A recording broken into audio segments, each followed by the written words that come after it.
আসসালামু আলাইকুম। আশা করি সবাই ভালো আছেন।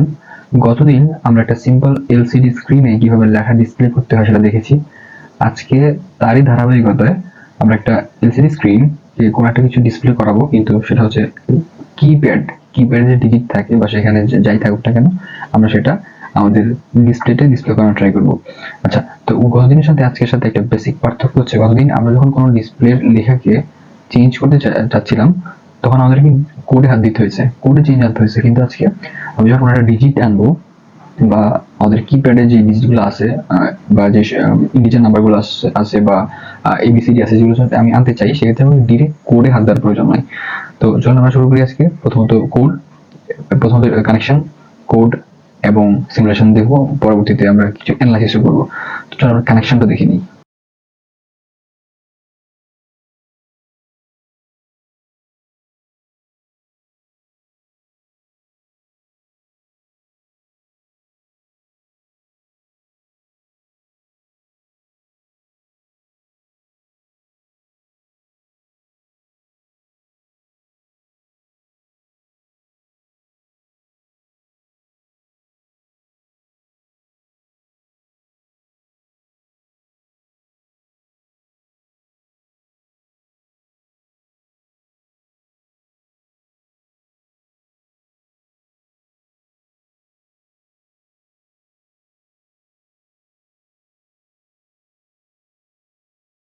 আমরা এখন আসলে একটু বোঝা ট্রাই করি। সেটা এখন এটা হচ্ছে আমাদের এলসিডি স্ক্রিন, এটা আমরা জানি। এটা হচ্ছে 16:2, সাইজটা 16:2। I2C কমিউনিকেশনের মাধ্যমে আমরা এটাকে ইউজ করবো। আর এটা হচ্ছে আমাদের কি প্যাডটা। এখানে যে 1 2 3 ABC দেখতে পাচ্ছেন, আমরা এখানে প্রেস করলেই এখানটা ডিসপ্লে করবে। এটা হচ্ছে আমাদের টার্গেট। আচ্ছা, তো কানেকশনটা একটু বুঝিয়ে দিই। এখানে ঝামেলা আছে, এটা হচ্ছে আমরা জানি যেটা গ্রাউন্ড। সো জিএনডি কানেকশন হয়েছিল, দেখেন জিএনডি এর সাথে যে ব্ল্যাক। ওকে, ফাইন। এরপর ভিসিসি, এটা ভোল্ট, যে রেডটা সেটা এখানে 5 ভোল্টের সাথে কানেক্ট হয়েছে। আর হচ্ছে এসডিএ এবং এইচসিএল, আমরা জানি এসডিএ দিয়ে আমাদের ডেটাগুলো ট্রান্সমিট হবে, আর এইচসিএল এটা যখন আমাদেরকে সিগন্যাল দিবে যে এখন ট্রান্সমিট করুন, তখন ট্রান্সমিট হবে। আর এসডিএল দিয়ে ট্রান্সমিট হবে, আর এইচসিএল হচ্ছে ট্রান্সমিট হবে কি হবে না সেই ডিসিশনটা আমাদেরকে দিবে। আচ্ছা, তো এসডিএল এটাকে আমি A4 এবং এইচসিএল কে আমি দিলাম A5 এর সাথে কানেকশন। এখানে মেনশন করতে হয় যে এইচসিএল এবং এইচডিএল এর কানেকশনের ক্ষেত্রে একটু সতর্কতা অবলম্বন করতে হয়। যে কোনো কানেকশন এটা কাজ করে না, কারণ আমরা কোডের মধ্যে একটা হেডার ফাইল ইউজ করবো, যেটা কিনা হচ্ছে include wire.h। ওখানেই এটা প্রিডিফাইন্ড যে এসডিএল এবং এইচসিএল এর পজিশনটা। তো আমরা যদি এখন অন্য কোনো জায়গায় আমাদের মন মতো বসে, সেক্ষেত্রে এটা আমাদেরকে আউটকাম নাও দিতে পারে। আচ্ছা, তো যাই হোক, এতটুকু বুঝতে পারছি এটা হচ্ছে এলসিডি স্ক্রিনের পার্ট। এবার আমরা চলে আসছি আমাদের কিপ্যাডের পার্টটা দেখি। কিপ্যাড দেখেন, এটাতে 1 2 3 4 চারটা কলাম আছে, আর রো আছে 1 2 3 4 চারটা। সো 4x4 সাইজের একটা, আমরা 4x4 সাইজের একটা কিপ্যাড বলতে পারি। তার মানে এখানে প্রতিটা রো কন্ট্রোল করার জন্য একটা পিন। এই যে রো 1 R1, ভাবে করে চারটা রো। এই যে R1, R2, R3, R4। আচ্ছা, তো এটা কলাম 1 2 3 4, চারটা কলাম। তো চারটা কলাম কন্ট্রোল করার জন্য চারটা pin, C1, C2, C3, C4। আসলে আমাদের আর্টের সাথে কানেক্ট করে দিলাম। তো এখানে 2 থেকে শুরু করছি, 2, এরপর 3 4 এভাবে বেড়ে বেড়ে প্রায় 9 গিয়ে আমাদের কানেকশনটা কমপ্লিট হয়েছে। এই আমাদের আজকের কাজের জন্য সেটআপ। আচ্ছা, এরপর আমরা কোডিং এ আসি। এটা হচ্ছে আমাদের কোড। এই কোড আমরা কেন লিখলাম, কোন লাইনটার কি কাজ, সেটা আমরা একটু দেখার ট্রাই করি। প্রথম হচ্ছে include wire.h। এটার কাজ হচ্ছে আমাদের যে I2C কমিউনিকেশন ইউজ করতেছি, অর্থাৎ এই যে এলসিডি স্ক্রিন ইউজ করতেছি তার সাথে এবং এই আমাদের আরডুইনোর সাথে কানেকশন বজায় রাখা বা ডেটা ট্রান্সমিশনের ক্ষেত্রে তার সাথে সম্পর্ক বজায় রাখা হচ্ছে আমাদের এই হেডার ফাইলের কাজ।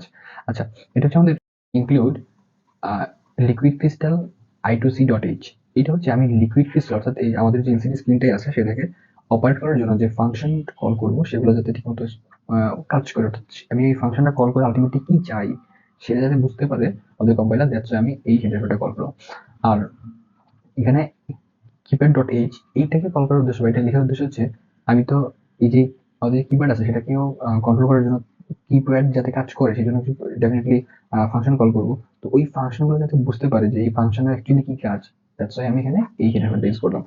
আচ্ছা, এখন আমি যেটা করবো সেটা, এই লাইনটার এক্সপ্লেইন, সেটা হচ্ছে যে actually liquid crystal underscore I2C LCD আমাদের প্যারেন্থেসিসের মধ্যে হচ্ছে সাইজগুলো দেওয়া আছে। আমি আচ্ছা, তো এটা হচ্ছে আমাদের অ্যাড্রেস, আর এই 16:2 এটা হচ্ছে আমাদের সাইজটা বোঝায়। হচ্ছে আমাদের এই যে কিপ্যাড আছে সেটার জন্য বলতেছি যে কিপ্যাডটা এটার কয়টা রো এবং কয়টা কলাম আছে সেটাকে আমি ডিফাইন করার জন্য এখানে এই লাইনগুলো লিখা হলো। এরপরে যদি কোডের মাঝখানে একটা ভ্যারিয়েবল ডিক্লেয়ার করতে হয়, সেখানে যদি আমি আনমাইন্ডফুলি নাম রো নাম কলস নিয়ে ফেলি, সেখানে যদি আমি বিভিন্ন একটা মান সাপোজ 6 নিলাম, তখন আমার উম, এই যে ভ্যারিয়েবল সেটার ভ্যালু 6 হিসেবে কাউন্ট হবে এবং পরবর্তী করে 6 হিসেবে কাজ করবে। তো দেখেন এখানে আমার অ্যাকচুয়ালি নাম রো এদের আমি প্রথমে বুঝেছি হচ্ছে এখানে কিপ্যাডের সাইজটা, পরবর্তীতে আবার ঠিক একই ভ্যারিয়েবল দিয়ে অন্য কোনো কিছু বোঝাচ্ছি, তো ডেফিনেটলি এটা কোনো একটা প্রবলেম ক্রিয়েট করবে। দ্যাটস ওয়াই আমি এখানে নাম রোটা কনস্ট্যান্ট বানাই করছি, অর্থাৎ পুরো কোডের মধ্যে কোথাও এটা চেঞ্জ হবে না। আচ্ছা, এখন এই জন্য আমি এই ভেরিয়েবলটা কনস্ট্যান্ট ভেরিয়েবল হিসেবে ডিক্লেয়ার করলাম, কনস্ট্যান্ট বাইট আমাদের নাম রো 4, অর্থাৎ 4 কেন বললাম, এটা সাইজ, এটা ওর 4টা রো আছে এবং কলাম হিসেবে 4টা কলাম আছে, দ্যাটস ওয়াই কনস্ট্যান্ট বাইট নাম কলস 4 লেখা হলো। আচ্ছা, এবার আসেন আমরা এটা একটু বোঝা ট্রাই করি। এটা হচ্ছে আমাদের অ্যাকচুয়ালি ম্যাপিং বোঝাচ্ছে, অর্থাৎ কিপ্যাডের কোন জায়গায় কোন কিটা আছে সেটা আমাদেরকে বোঝায়।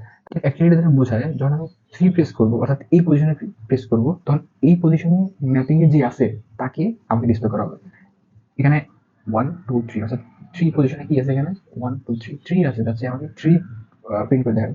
কিন্তু কোনো কারণে যদি এমন হয়, আমি অ্যানালাইসিস পার্টে গিয়ে দেখাবো যে এখানে 3 না লিখে সাপোজ 9 লিখলাম, তখন আমি এখানে কোন পজিশনে ক্লিক করলাম, 3 নম্বর পজিশনে ক্লিক করলাম না, কিন্তু তো এখান থেকে 3 নম্বর পজিশন যা আছে সেটাই প্রিন্ট করে দেখাবে। যেখানে 3 নম্বর পজিশনে 9 থাকতো তাহলে 9 প্রিন্ট করে দেখাতো, যদি এ থাকতো তাহলে এ প্রিন্ট করে দেখাতো। আশা করি এতটুকু ক্লিয়ার। আচ্ছা, এবার আসো, এবার আমরা এভাবে করে পুরো কোডের পুরো আমাদের কিপ্যাডের ম্যাপিংটা এখানে দেখানো হয়েছে। Okay fine. এবার হচ্ছে আমাদের বাইট রো পিন নাম মেনলি যেটা করা হচ্ছে সেটা হচ্ছে 9 8 7 6, এটা হচ্ছে কানেকশনটা কোথায় দেওয়া হয়েছে। দেখেন রো পিন এর কানেকশনটা কোথায় ছিলাম, 9 8 7 6, এই যে রো পিন, এটা হচ্ছে 1 নাম্বার রো, এটা হচ্ছে আমাদের 1 2 3 এভাবে শেপ করতে পারি। 1 number rho, 2 number rho, 3 number rho, 4 number rho. এদের কানেকশন কোথায় দেওয়া হয়েছে আমরা এটা দেখি, যে এটা দেখেন 9 9 ঠিক আছে, এই যে 9 ঠিক আছে। তারপরে R2 এই যে 8 এ, R3 7 এ এবং R4 6 এ, ক্লিয়ার। এবং যেটা হচ্ছে আমাদের কলপিন নাম কলস, তার জন্য ঠিক একরকম ভাবে যেখানে কোন দিনের সাথে নাম কলামগুলো যুক্ত হয়েছে, যেখানে কলাম 4 সেটা যুক্ত হয়েছে 2 এর সাথে, এই যে এখানে 2 কলাম 3 এটা কানেক্ট হয়েছে 3 এর সাথে, এই যে 3, এভাবে করে আমাদের 4 5 4 5 3 2 এগুলো দ্বারা আমি অ্যাকচুয়ালি বোঝাচ্ছি যে আমার পিনগুলো কোথায়, আর্ডিনোর কোন পিনে যুক্ত আছে, দ্যাটস ইট। আর এটা হচ্ছে আমাদের এই কোডের one of the crucial line. এটা না লিখলে যতই ভালো কোড করা হয়, কোড কাজ করবে না। এটা হচ্ছে অ্যাকচুয়ালি আমাদের কি অবজেক্ট তৈরি করতেছে, এবং এর ভেতরে যে প্যারেন্থেসিস দেখতে পারতেছি আমি, এটা একটু বড় করি। এর ভেতরে আমাদের এই যে কি, আমাদের কিপ্যাড বলতে আমাদের যেটা আছে, অবজেক্টটা আছে, সেই অবজেক্টের সব রকমের ইনফরমেশন দেওয়া আছে এখানে। এই যে মেক ম্যাপ, এই যে আমাদের ম্যাপ হচ্ছে সেই ম্যাপের কথা বলা আছে। এরপরে আমাদের রো পিন কানেক্ট হয়েছে, সেই row pin column pin connect হয়েছে, এবং number of the column and রোজও দেওয়া আছে। ওকে ফাইন, এতটুকু কথা ক্লিয়ার। এরপরে আমরা যেটা দেখতে সেটা হচ্ছে যে int cursor column is equal 0, int cursor row is equal 0। এটা দ্বারা কি বোঝায় অ্যাকচুয়ালি, এটা দ্বারা বোঝাচ্ছে যে, ওয়েট আমি এটা একটু বড় করি। যখন আমি প্রথম একদম কোড করা শুরু করবো, আমি যে জাস্ট মনে করেন এখন সিঙ্গুলার শুরু করলাম, আমি এখানে 1 প্রেস করলাম কোনো কারণে, তখন 1টা একদম ইনিশিয়াল কোথায় দেখাবে, আমি তো চাই যে একদম প্রথম যে জায়গাটা আছে 0,0, আমি যেটা বলেছিলাম 0,0, ওই পয়েন্টে হোক। ওই পয়েন্টের জন্য রো এর ভ্যালু কত 0, কলাম ভ্যালু কত 0, যাচ্ছে এখানে 0,0, আমি চাচ্ছি যে প্রথমটা 0,0 তে প্রিন্ট হোক, ঠিক আছে। আচ্ছা, যাচ্ছে আমি এখানে ইন্ট কার্সার কলাম এবং কার্সার রোকে 0,0 আগে থেকে ডিফাইন করে দিলাম। এবার সময় ভয়েড সেট আপটা দেখি। ভয়েড সেট আপের মধ্যে প্রথমে হচ্ছে সিরিয়াল ডট বিগিন 9600, এটা এই নাম্বারটা ফিক্স না, এটা চেঞ্জ করে দিতে পারে, কিন্তু এই টেস্ট আমরা ইউজ করা হয়। এটা হচ্ছে আমাদের ডাটা ট্রান্সমিট হচ্ছে, তাই না? ডাটা ট্রান্সমিট হচ্ছে, এই ডাটাটা কি হারে ট্রান্সমিট হচ্ছে, কত বিট পার সেকেন্ডে সেটা ট্রান্সমিট হচ্ছে, সেটার একটা নাম্বার, ঠিক আছে? এত এত রেটে সেটা ট্রান্সমিট হচ্ছে। আর এটা হচ্ছে এলসিডি বিজ্ঞান, এটা তো আমরা লাস্ট দিনে বলছিলাম যে এটা অ্যাকচুয়ালি আমাদের এই এলসিডি স্ক্রিনটাকে ইনিশিয়ালাইজ করে, চলার জন্য প্রস্তুত করে। আচ্ছা, আর এটা হচ্ছে এলসিডি ব্যাকলাইট, যেটা আমি কোনোদিন আমাদের অ্যানালাইসিস পার্টিকে দেখিয়েছিলাম যে এটার কাজটা কি। এটা হচ্ছে আমাদের পেছনের যে ব্ল্যাক লাইটটা থাকে, পেছনের যে লাইটটা থাকে সেটা জ্বালাতে সাহায্য করে। ওকে ফাইন, এবার হচ্ছে আমরা ভয়েড লুপে আসি। ভয়েড লুপ, তো বুঝতে পারতেছেন আমার কাজ কি, একটা কি প্রেস করা হবে, ওইটাকে নেওয়া এবং ওইটাকে গ্রহণ করে এটাকে ডিসপ্লে করা। আমি আবার বলি এটা কি আমি দিব, এটাকে গ্রহণ করার প্রথম কাজ এবং এটাকে ডিসপ্লে করা, দুইটা কাজ আমার। তো প্রথমে আমি যদি এটা ক্যারেক্টার টাইপ ভ্যারিয়েবল ডিক্লেয়ার করি, সেটা হচ্ছে এই যে কি প্রেসড, কি প্রেস, এটা একটা ভেরিয়েবল ডিক্লেয়ার করবেন, এটা টাইপটা কি, ক্যারেক্টার টাইপ। আচ্ছা, তো এখানে is equal to keypad dot gate কি, এই ফাংশনটা ইউজ করে বোঝাচ্ছি যে এখানে যেই যেটাই যেটাই রিপ্লেস করা হোক না কেন সেটাই তুমি গ্রহণ করো আমাদের এই ভেরিয়েবলে রেখে দাও, কি পাস লিখে দাও। এতটুকু ক্লিয়ার আশা করি। আবার সেকেন্ড লাইনটাতে আসি, মানে 38 লাইনে, যেটা হচ্ছে ইফ কি প্রেসড, মানে যদি কি প্রেস করা হয়, যদি হয় এখন যদি কি প্রেস না হয় তখন কোনো কিছু হবে না, যদি হয় তখন কি হবে, serial dot print in bracket হচ্ছে আমাদের কি প্রেস। অর্থাৎ এই লাইনটাই আমরা এর আগে লিখে নেবেন, লিখলে সমস্যা হতো না, এটা লেখা উচিত আমার মতে। কারণ যদি কোনো কারণে আমাদের কোড ঠিক থাকে কিন্তু কানেকশনের প্রবলেম থাকে, সেক্ষেত্রে আমরা বুঝতে পারি না। কিন্তু আমি যদি এই লাইনটা লিখি, যদি আমাদের কোড ঠিক থাকে তাহলে আমাদেরকে একটা সিরিয়াল মনিটর দেখাবে। আমাদের সিরিয়াল মনিটর কি সেটা আমি একটু পরে দেখবো, সিমুলেট করতে গেলে। তো তখন আমরা বুঝতে পারি যদি কোডটা লেখার পরে আমাদের সিরিয়াল মনিটর ঠিক মতো কাজ করে, তখন বুঝতে হবে যে কোডটা ঠিক মতো কাজ করতেছে। কিন্তু যেহেতু আমরা কাজ আউটপুট পাচ্ছি না, যাচ্ছে হয়তো কোনো না কোনো ভাবে আমাদের কানেকশন প্রবলেম আছে। সো এটা ব্যাকআপ হিসাবে ইউজ করা যেতে পারে, না ইউজ করলে তেমন কোনো প্রবলেমই নেই, কিন্তু সেক্ষেত্রে হয়তো কোনো ভুল হলে, কানেকশনে কোনো ভুল হলে আমরা অত ক্লিয়ারলি বুঝতে পারবো না যে প্রবলেমটা কোথায়, কোডে নাকি কানেকশন। তো এটা হচ্ছে তোমার, এটা এক কথা বলি, এটা কাছে, এটা হচ্ছে সিরিয়াল মনিটরের মধ্যে আমি যে কিটা প্রেস করবো সেটা দেখানোর জন্য, সেটা প্রদর্শন করার জন্য আমাদের এই কমান্ডটা। ওকে, এবার হচ্ছে এলসিডি ডট সেট কার্সার, এরপর হচ্ছে আমাদের এই যে কার্সার কলাম এবং কার্সার রো। তো আমি লাস্ট দিনে বলছিলাম যে আমি কি প্রিন্ট করতে চাই, সেটা তো আমরা এই যে এই কমান্ড দিয়ে বোঝাচ্ছি, এলসিডি ডট প্রিন্ট, এটা এই কমান্ডটা দিয়ে আমি বোঝাতে চাচ্ছি যে কিছুটা প্রিন্ট করো, কি প্রিন্ট করো, এই যে ব্র্যাকেটে যা আছে তা। কিন্তু এটা কোথায় প্রিন্ট হবে, কতদিন চেঞ্জ করে বলছিলাম যে এটা আমাদের একদম এই যে ঘরটা আছে 0,0 সেটা থেকে স্টার্ট করতে পারে, আমরা চাইলে সেটাকে ভিন্ন কোনো জায়গা থেকে স্টার্ট করতে পারি, এটা আমরা কতদিনে করে দেখেছি। তো এই যে পজিশনটা যে কোথা থেকে আমাদের প্রিন্ট করা শুরু হবে, এটা আমরা ডিফাইন করি কখন, এই যে প্রিন্ট এর কমান্ডটা ঠিক আগের লাইনটাতে। দ্যাটস এখানে আমি এলসিডি ডট সেট কার্সার দিয়ে বোঝাচ্ছি যে পরবর্তী যে একটা প্রিন্ট হবে সেই প্রিন্টটা কোথা থেকে শুরু হবে। তো এখানে আমি দেখেন আগে কিন্তু এটা প্রিন্ট ডিক্লেয়ার করে বলছি যে আমাদের কার্সার কলাম এটা 0 হবে, কার্সার রো এটা 0 হবে। সো এখানে সেই দুটো লিখে দিলাম, এই দুটো আগে থেকে ফিক্সড। সো দ্যাটস এখানে 0 0, অর্থাৎ এখানে যে লেখাটা প্রিন্ট হবে সেটা একদম প্রথম ঘরেই হবে। ওকে, এবার শুনুন, আমরা প্রায় শেষের পথে।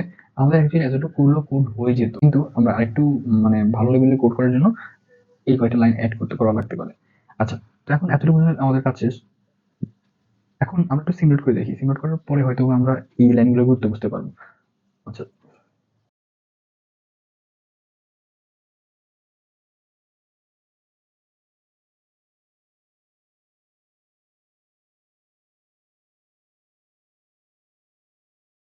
এই যে বলেছিলাম যে সিরিয়াল মনিটর অ্যাকচুয়ালি কি, সিরিয়াল মনিটর হচ্ছে এই যে এটা সাদা কালার যে দেখতে পাচ্ছেন সিরিয়াল মনিটর। যদি কোনো কারণে আমাদের কানেকশন ভুল থাকে সেক্ষেত্রে ডেফিনেটলি আমাদের এই আউটপুট আমরা পাবো না। কিন্তু যদি আমি এখানে প্রেস করার পরে দেখেন আমি 2 প্রেস করতেছি, এটা এখন অমিট করেন যে ডিসপ্লেটা, আমি এটা নিয়ে কাজ কথা বলতেছি। যদি কোনো কারণে দেখি যে আমি কোড লিখলাম কিন্তু কোড লেখার পরে আমাদের কিপ্যাডে যে আমি প্রেস করছি সেটা আমি সিরিয়াল মনিটরে পাচ্ছি কিন্তু ডিসপ্লেতে শো হচ্ছে না, তখন আমাদেরকে বুঝতে হবে যে ডেফিনেটলি কোথাও কানেকশনের সমস্যা আছে। আচ্ছা, এই আলগোরিদম লিখলে আমরা আগে বলছি কোনো প্রবলেম নাই। আচ্ছা, আমি এটা বোঝানোর জন্য আগে সিরিয়াল শুরু করে দিয়েছি, সেটা হচ্ছে যে এই যে এইটা আমি চাচ্ছিলাম যে এই পার্টের গুরুত্বটা আমরা একটু বুঝি। সো এটাকে আমি একটু প্রথমে কপি করে নিই এবং এখান থেকে ডিলিট করে দিই। ওকে, এখন আমরা সিমুলেট দেখেন, মজার ব্যাপার হচ্ছে যে যখন আমি এটা লিখি নাই, যে এতটুকু পর্যন্ত লিখলাম, যতটুকু পর্যন্ত আমি এক্সপ্লেন করছি, ততদিন পর্যন্ত যখন লিখছি দেখেন, আমি যখন 1 প্রেস করি 1 আসে, 2 প্রেস করি 2 আসে, 3 প্রেস করি 3A, যা প্রেস করবেন তাই আসবে। বাট প্রবলেমটা হচ্ছে যে এরা একই পজিশনে আসতেছে কেন, কারণ আমি যেটা প্রেস করতে প্রিন্ট করতে চাচ্ছি তার জন্য পজিশনটা ফিক্সড। অর্থাৎ আমি যখন আমি এ প্রেস করতেছি তখন এখানে এটা এই কি প্রেসের মধ্যে জমা হচ্ছে, সেটা যেহেতু যেহেতু প্রিন্ট একটা কিছু জমা হয়েছে, সো এটা সিরিয়াল মনিটরে প্রিন্ট হচ্ছে এবং পরে সেটা গিয়ে ডিসপ্লেতে প্রিন্ট হচ্ছে। এবং ডিসপ্লে কোথায় প্রিন্ট হবে, এই যে এই পজিশনে। আর আমাদের এই পজিশন তো আগে থেকেই প্রিডিফাইন্ড, সেটা হচ্ছে 0,0। এই জন্য যতগুলোই আমি আলাদা আলাদা প্রেস করি না কেন সবার জন্যই আমার প্রি ডিফাইন পজিশন 0,0 চলে আসতেছে। দ্যাটস ওয়াই প্রতিটা প্রেসে একটা একটাকে রিপ্লেস করতেছে।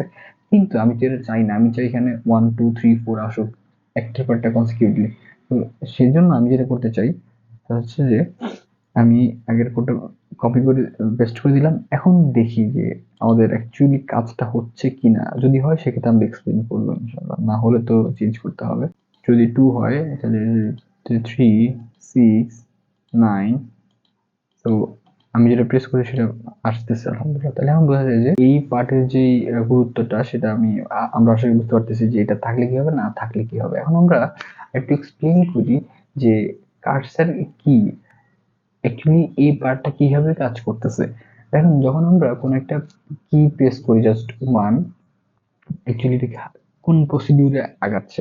আমি যখন কোনো কিছু মানে প্রেস করতেছি, তখন সেটা যে গেট কি সেটা নিচ্ছে, নিয়ে আমাদের এই ফাংশন, সরি এই ভেরিয়েবলের মধ্যে রেখে দিচ্ছে। এখন যেহেতু ভেরিয়েবলে কিছু আছে, দ্যাটস ওয়াই সেটাকে আমি চাচ্ছি যে সিরিয়াল মনিটরে প্রিন্ট হওয়ার জন্য, যে আমি সিরিয়াল মনিটর সম্পর্কে আগে বললাম, সেটা প্রিন্ট হওয়ার জন্য। এবং সিরিয়াল মনিটর প্রিন্ট হওয়া শেষ, এরপর আমি এই কমান্ডের আন্ডারে, এই কমান্ডের কমান্ড দিয়ে আমি বোঝাতে চাচ্ছি যে যাই প্রেস করা হয়েছে তার জন্য ডিসপ্লে শো করা হয় কোথায়। আমি কতদিন এটা নিয়ে কথা বলছি যে এটা, মানে এটা বিভিন্ন পজিশনে এটা প্রিন্ট করা যায়। তো আমি চাচ্ছি যে এই পজিশনটাতে, এই পজিশনটা প্রিন্ট হোক। তো এই পজিশনটা অ্যাকচুয়ালি কোনটা, এখানে কার্সার রো কত, কার্সার কলাম কত, রো কত, যেটা কিনা আগে এখানে ডিপেন্ড করা 0,0 এতটুকু, সরি এতটুকু আশা করি প্রিন্ট আমাদের কাজ শেষ। এরপরে আমাদের ওয়ান প্রিন্ট কাজ করা শেষ। এরপরে হচ্ছে আমাদের এই লাইনে আসবে, যেটা কিনা হচ্ছে cursor column plus plus increment হোক। তো এখন ইনক্রিমেন্ট কি হবে, এক বাড়বে। তো এখানে কার্সার কলামের মান কত ছিল, 0 ছিল। এখন 0+1, এখন এখানে চেক করবে যে এই যে 1 হয়েছে এটা কি 16 সমান বা 16 থেকে বড় কিনা। এটা কি বড় বা সমান সমান, দেখলে না, সেটার ভেতরে ঢুকবে না, ভেতরে কাজ করতে পারবে না, এটা কাজ শেষ। এখানে এসে 1 হয়ে থেমে যাবে, 0 ছিল 1 হয়ে থেমে থাকবে। এরপর যখন আমি আবার কোনো একটা জিনিস প্রেস করলাম, একটা 5 প্রেস করলাম, তখন ঠিক একই প্রসিডিউরে সেটা আমাদের সিরিয়াল মনিটরে প্রিন্ট হবে। পরবর্তীতে সেটা আমাদের এই কমান্ডের আন্ডারে সেটা আমাদের ডিসপ্লেতে প্রিন্ট হবে, বাট কোন পজিশনে সেটা হচ্ছে আমাদের দেখার বিষয়। সেটা হচ্ছে যে এইখানে যেটা, যে পজিশন ডিসক্রাইব করা আছে সেই পজিশনে দেখেন, কার্সার কলাম কমা কার্সার রো। কার্সার কলাম আমার এখন কত আছে, 1 না, প্রথমে 0 ছিল মানি, বাট আমরা লাস্ট যখন 1 প্রিন্ট করছি তারপরে আমি কার্সার কলামের মান এক বাড়াই ফেলছিলাম না, কারণ এখন কার্সার কলামের মান 1 হিসেবে কাউন্ট হবে। সো 1,0, দ্যাট মিনস এই পজিশনে। ঠিক একইভাবে যদি আমি 6 দিই, তখন যখন আমি 5টা কাউন্ট প্রিন্ট করছি, 5 প্রিন্ট করা শেষ, এখানে 5 প্রিন্ট করা শেষ, তারপরের লাইনে গিয়ে কি হবে, আমার কার্সর কলামের মান 1 বেড়ে যাবে না, আগে ছিল 1 এখন 2 হয়ে যাবে না, 2 হয়ে থেকে যাবে। পরবর্তী যখন আমি 6 প্রেস করলাম, তখন প্রসিডিউর অনুসারে আগাবে এসে এই জায়গায় কার্সর কলামের ভ্যালুটা সে পাবে 2। দ্যাটস ওয়াই এখানে আমার 2,0 তে এটা প্রিন্ট হবে। আশা করি এতটুকু বুঝতে পারছি। এভাবে করে আমরা ওই যে জিবি রম্বদনটা আগে ছিল যে একই জায়গায় সেটা প্রিন্ট হচ্ছিল, এটাকে রিপ্লেস করে সেটা না করে আমরা একটার পর একটা প্রিন্ট আউট করতে পারি। এরপরে আমরা আসলে বুঝতে পারছি এখন কাজ শেষ মনে হয় ভাই। এখানে আসার পরে সেটা এই ইফ ফাংশন, ইফ এই লুপের মধ্যে, সরি ইফ এর মধ্যে এসে সেটা চেক করে এটা কি 16 থেকে বেশি না 16 থেকে ছোট, সেটা চেক করে।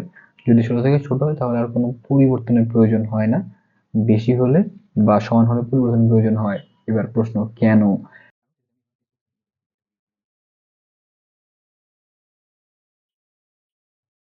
এই এতটুকু পর্যন্ত দেখেন আমাদের কিন্তু এখন আর এক্সট্রা কোনো ডিজিট অ্যাড করার জায়গা নাই। আচ্ছা, এখন এটা হচ্ছে আমাদের 16তম পজিশন চলে আসছে। উম, তো যখন এরকম প্রিন্ট অর্থে আমি একটা কাজ করি, আমি এটাকে এই পার্টটাকে এখন একটু অমিট করি,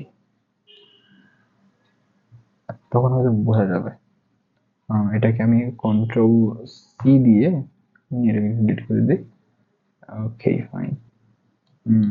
ওকে, এখন দেখেন, যদি আমি এতটুকু পর্যন্ত লেখা শেষ, এরপরে যদি আমি আরো কিছু প্রেস করতে চাই, ফাইন। এখন যদি আমি যেহেতু এটা কিছু চেঞ্জ আনছি, যাচ্ছে ওকে আবার এটাকে সিমুলেট করার জন্য বলতে হতো, এখন যদি আমি কিছু প্রেস করি সেক্ষেত্রে দেখি আমাদের ওই পার্টটা থাকলে কি হতো, না থাকলে কি হতো। এই যে আমরা যখন এখানে এই প্রথম আমাদের রোটা ফুলফিল হয়ে গেছে, তখন কিন্তু আমি যতই প্রেস করি, দেখেন আমি যে প্রেস করছি এর প্রুফ কি, প্রুফ হচ্ছে সিরিয়াল মিটার লাগান। আমি সি প্রেস করতেছি, দেখেন সি আসতেছে, 9 প্রেস করতেছি 9 আসতেছে, 3 প্রেস করতেছি 3 আসতেছে, কিন্তু এখানে কোনো চেঞ্জ আসতেছে না। আমি যদি এ প্রেস করি, দেখেন এখানে আমাদের সিরিয়াল মিটারেই আসতেছে, কিন্তু আমাদের কিন্তু এখানে আসতেছে না। এটা বিড়ম্বনা, অর্থাৎ আমি প্রথম রোটা ইউজ করতে পারতেছি, কিন্তু সেকেন্ড রোটা ইউজ করতে পারতেছি না। কারণ কি? কারণ আমার এখানে কলামের ভ্যালুটা আপডেট হচ্ছে, রো এর ভ্যালু কি আপডেট হচ্ছে? হচ্ছে না। দ্যাটস ওয়াই আমার এই লাইন গুলো প্রয়োজন ছিল। তারপর আমি আরেকটু ক্ল্যারিফাই করি যে actually what is going on here. এটা হচ্ছে যে যখন আমার ভ্যালুটায় যে কার্সরের মান ১ ২ ৩ করে বাড়তে বাড়তে এক সময় এই যে বাড়তে, এই যে এখানে 0, এরপরে 1 1 2 3 এভাবে বাড়তে বাড়তে ১৬ এর সমান হয়ে যাবে, তখন আমার একটা কাজ করতে হবে। সেটা হচ্ছে ১৬ সমান হয়ে গেছে, তার মানে এই কন্ডিশনটা মানতেছে, তখন সেটা পরবর্তী লাইনে যাবে। যদি কোনো কন্ডিশন ফুলফিল হয় তখন সেটা পরবর্তী লাইনে যাবে, আর যদি না হয় সেক্ষেত্রে হয় যাবে না, আর না হলে অন্য কোনো পথ থাকতে পারে। আচ্ছা, তো এখন যদি এই আমাদের এই কন্ডিশনার স্যাটিসফাই করে, দেন পরবর্তী লাইনে যাবে। অর্থাৎ তখন কি করে ফেলবে? যদি তোমার এই ভ্যালুটা ১৬ সমান না তার থেকে বড় হয়ে যায়, সেক্ষেত্রে কার্সারের কলাম এর ভ্যালু এখন 0 ধরো। মনে আছে আমরা আগে 0 ছিলাম, এরপর এক এক করে বাড়াতে বাড়াতে 16 হয়ে গেছে। যখন 16 হয়ে যাবে তখন আমি বলতেছি ভ্যালুটা এখন তুমি 0 ধরো। 0 ধরছে, ফাইন। 0 ধর ফলে আমাদের যেটা হবে যে আমাদের কার্সরের মানটা এখন চেঞ্জ হয়ে 0 হয়ে যাবে, এখন একদম ফিক্সড ভ্যালু। এরপর কি বলতেছি আমি, এতটুকু করার পর এরপর আমি বলতেছি যে কার্সর রো, অর্থাৎ এই যে কার্সর রোটা আছে তার ভ্যালু 1 বাড়িয়ে দাও। এখন কার্সর ভ্যালু বাড়িয়ে দিলে কি হবে? এই যে আমাদের এটা ছিল 1 নাম্বার রো না, সরি এটা ছিল 1 number rho 2 number rho, but আমাদের আধুনিক ভাষায় এটাকে আমরা 0 এটাকে 1 বলি না? তো এটা আমি আগেই বললাম যে রোটা আগে থেকে প্রি ডিফাইন ছিল 0, এটা। তো এটা ভ্যালু যখন 1 বেড়ে যাবে তখন 0 প্লাস 1 1, তো 1 বলতে আমরা কোনটা বোঝাই? এই রোটা বোঝাই না? হ্যাঁ। তো যখন এখানে 16টা কলাম ফুলফিল হয়ে যাবে তখন আমি চাচ্ছি যে এবার কলামের ভ্যালুটা 0 হয়ে যাক, মানে কলাম 0, ঠিক আছে, এবং রো এর ভ্যালু 1 বেড়ে যাক। রো ছিল আগে অলওয়েজ ফিক্সড, এই লাইনে ফিক্সড ছিল 0 ছিল, এখন 1 বেড়ে যাবে, তাহলে 1 হয়ে যাবে। তাহলে পজিশনটা কি আসতেছে? 0,1 না? আমি লাস্ট দিন বলছিলাম যে 0,1 হচ্ছে আমাদের এই পজিশনটা, ঠিক আছে? আচ্ছা, তো আমাদের এটা হচ্ছে আমাদের 0,2, এভাবে করে আমাদের সামনে আগাবে। আচ্ছা, তো এটা হচ্ছে 0, আমাদের 1, আর এটা হচ্ছে, তো একইভাবে এটা সামনে আগাবে, তো এটা 1,1, এটা 1, এটা হচ্ছে তোমার, সরি এটা 1,1, এটা হচ্ছে আমাদের 2,1, এটা 3,1, এভাবে করে আমাদের এটা আগায়। তো আগাতে আগাতে একটা সময় দেখা যায় না যে এটা আবার 16 হয়ে গেছে। তো তখন দেখবেন যে কলাম যখন প্রতি প্রতি একটা ডিজিট প্রিন্ট করার ফলেই তো আমাদের কলামের মান একটা কলামের এক এক করে বেড়ে যায় না? তাই এখানে আমি আবার নতুন করে 0, যখন এখানে 16 হয়ে গেছে না, 16টা হয়ে গেছে, তখন আমি নতুন করে বললাম যে এখন থেকে আবার 0 থেকে কাউন্ট করো। তো এই যে 0 হয়ে গেল, 0 লিখে বললাম যে 0 থেকে কাউন্ট করো। এরপর পরবর্তীতে যখন আবার এখান থেকে কাউন্ট করা শুরু হলো, লেখা শুরু হলো, পরে যখন আমি যতগুলা প্রেস করতেছি সবগুলোর জন্য এক এক করে আমাদের এই কার্সর কলামের ভ্যালুটা বাড়তেছে। বাড়তে বাড়তে একটা সময় গিয়ে দেখা যাচ্ছে যে এখানেও সেটা 16 হয়ে গেছে না? আচ্ছা, এখানে একটা জিনিস মনে করে দিই। এখানে আমাদের কলামের মান এখন কার্সর কলামের মান এখন হয়ে গেছে সাপোজ 16, এবং মনে আছে এদের রো এর মান কত হয়েছে? আমাদের রো এর মান 1 হয়ে গেছে না? 1 হয়ে গেছে। তো এখন এবার এই লাইনে আসে। আমার আবার মনে করি যে এখানে আমাদের এই পজিশনে যখন আমরা আসছি তখন আমাদের কার্সর কলামের মান মনে করি 16 হয়ে গেছে, আর রো এর মানটা আমরা একটু আগে বাড়িয়ে এখানে ছিল 0, এখানে 1 করে ফেলছি। এখন আমরা এই পার্টটা আবার একটু ধোয়ার চেষ্টা করি। সেটা হচ্ছে যে কার্সর কলাম এটার মান কি 16 সমান বা তার থেকে বড়? হ্যাঁ, ডেফিনেটলি তার সমান। যদি এমন হয় তাহলে কার্সর কলামকে 0 ধরো। তো এটা প্রথমে 0 ধরবে মানে কি? হয়তো এটা এখানে চলে আসবে, এটা পরে বলি বা দেখাই দিব, তাহলে অত বোঝা যাবে। তো কার্সর কলামের মান এখন 0 ধরো, 0 ধরছি, এবং কার্সর রো এর মানকে 1 বাড়িয়ে দাও। কার্সর রো এর মান আগে আমি এই লুপে এখানে প্রবেশ করার আগে, এটা লুপ না সরি, এখানে প্রবেশ করার আগে আমার কার্সর রো এর মান ছিল 1, সো এখানে 1 প্লাস 1 দ্যাট মিনস 2 হয়ে যাবে না? আচ্ছা, 2 হয়ে গেলে এরপরে আমি চাচ্ছি এই জায়গাটুকু, যেহেতু এই লাইনটা স্যাটিসফাই করছে সো এই লাইনে আসুক। সো এখানে যদি আমি আসি তাহলে কার্সর রো এটার ভ্যালু কি 2 এর সমান বা তার থেকে বড়? হ্যাঁ, 2 এর সমান। যদি এতটুকু স্যাটিসফাই করে তাহলে এই লাইনে আসো, অর্থাৎ কার্সর রো এর ভ্যালুটা 0 করে দাও। এখন কি বুঝতেছো? এখন দেখেন আমি এই আহ, এখানে ইফ এর মধ্যে ঢুকে, এই ইফ স্টেটমেন্টের মধ্যে ঢুকে কিন্তু আমি কার্সর কলামের মানটা 0 করে ফেলছি, আর এখানে এই ইফের মধ্যে, এই পরবর্তী ইফের মধ্যে ঢুকে আমি কার্সর রো এর মানটা 0 করে ফেলছি। এখন আমার পজিশনটা আবার কত আসছে? 0,0 না? দ্যাট মিনস আমি যখন এই রোটা ফুলফিল করে ফেলবো, এরপরে আবার এই ফ্লোটা ফুলফিল করে ফেলবো, তখন আমার প্রিন্ট হওয়া শুরু করবে আবার এই লাইন থেকে। ঠিক আছে? তো আমি এখন শুরু করে দিই, সরি, এটা এখন আমার পজিশন আবার 1 0 2 0 চলে আসছে। আমি এখানে এলসিডি ডট ক্লিয়ার দিলাম, কারণ আমি এর আগে যা কিছু লিখছি এই এলসিডি স্ক্রিনে তার জন্য এখন একদম ক্লিয়ার হয়ে যায়, নতুন করে আবার ডিসপ্লেতে ডিসপ্লে করা শুরু হোক নাম্বারগুলো। যদি আমি এই ফাংশনটা কল না করি, সেক্ষেত্রে যখন এটা একদম সবগুলো ফুলফিল হয়ে যাবে, এখান পর্যন্ত এসে চলে আসবে, তখন আমি যখন কোনো কিছু আবার দিব, তখন ওই নতুন সংখ্যাটা এখানে থাকা আগের সংখ্যাকে রিপ্লেস করবে। আবার যখন আরেকটা কিছু প্রেস করবে, তখন এই সেকেন্ড ঘরকে নতুন যেটা প্রেস করলাম সেটা পুরাতনটাকে রিপ্লেস করে ফেলবে। তো এর থেকে ভালো আমি এখন এই ফাংশনটা কল করে সবাইকে ক্লিয়ার করে দিলাম। ক্লিয়ার করে দিয়ে এখন নতুন করে আবার প্রিন্ট করা শুরু হবে। আমি জাস্ট ফাইনালি সিমুলেশনটা একবার দেখাচ্ছি।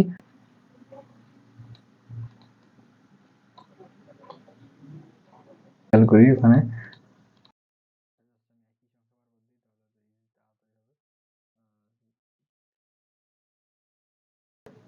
এই যে যখন 16 হয়ে গেছে, দেখবেন এই সব ক্লিয়ার হয়ে গেছে।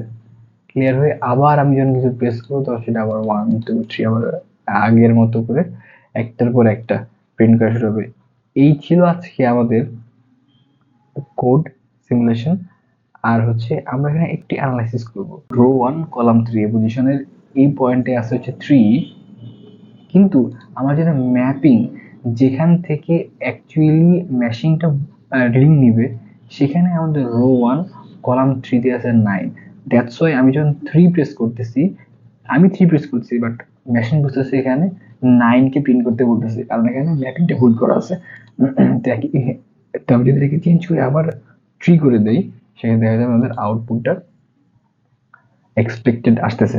হচ্ছে আমি এখান থেকে অ্যাকচুয়ালি আমি পজিশনটা ফিক্স করতেছি যে এই পজিশনে আমি চাইতেছি এটা প্রিন্ট হোক, কিন্তু এর পজিশনে মেইন কোড যেখান থেকে অ্যাকচুয়ালি রিড করা হবে, আমি কিন্তু প্রিন্ট করতে চাই, সেখানে এই লেখা আছে, যেটা যেটা হইতে পারে ভুল, আবার হইতে পারে কোনো একটা কারসাজি। কেন? কারণ কেউ একজন চায় না যে আপনি এখানে 3 প্রেস করে 3 পান, আপনি এ লিখে দিবে। আপনি যতই 3 লেখেন, আপনি 3 লিখতেই পারবেন না। তো আপনাকে যদি বলে যে কোনো একটা পাসওয়ার্ড, এটা সাপোজ পাসওয়ার্ড হচ্ছে 1 2 3, আপনি 1 লিখলেন আসতেছে, 2 লিখলেন আসতেছে, বাট 3 লিখলেন আসতেছে 3 নেই। দ্যাটস এই কোনোদিনই লক খুলবে না।